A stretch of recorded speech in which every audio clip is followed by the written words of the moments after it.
Good morning. It is Tuesday, the 15th of March, 2022, and welcome to our daily debrief. Just to recap yesterday, obviously, we had a massive rout in China tech, sort of pulling down our index and a global sort of sell off with also China locking down. So the commodities getting hit also, and all in all, massive 3% down day in our Aussie. Just to quickly have a look at the top 40 here closer. We've got closeout obviously coming out quite soon, and we're looking to open around 64,400, but that's nearly 1,000 points or close to the 200-day moving average.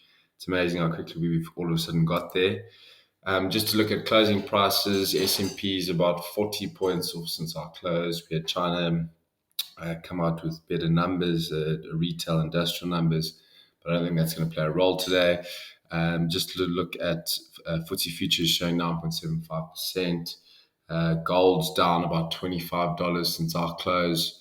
We've got platinum also off $20. Palladium's pretty much unchanged. BHP and Rio sort of following from London with the miners getting hit, and Tencent taking so far 7.5%. So I think today the sort of safest place at the moment has been to hide in our local SA Inc.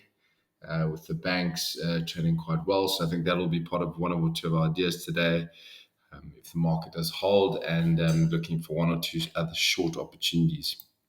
So just to look today, I think Absa obviously came out yesterday. We spoke about them with some decent numbers. They did trade quite well.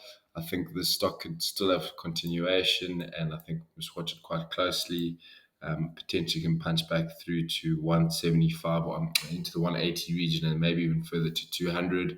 I think also in the sector, FirstRand's trading incredibly well and in some decent volume, quite a big level coming up. I think if we zoom out a little bit, this is sort of breaking out to the top of a channel above 72. So this is quite a significant break if we can get above 72. So watch FirstRand. I think that it's a lot easier money being long of some of these banks than fighting the trend in some of the other sectors. And then CFR, I think, might also be an opportunity on the short side.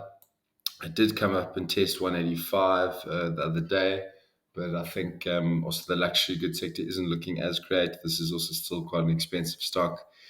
So I would be watching this one potentially this morning. There was also some news out of the EU yesterday with some banning on luxury goods above 300 euros. So maybe watch this one. Potentially, I think it has got down to 155 before with that last China sell-off. So I think watch this one today. Could be a decent short. So just to recap today, I think be staying long of some of the banks on pullbacks and to be short some CFR. Good luck for today.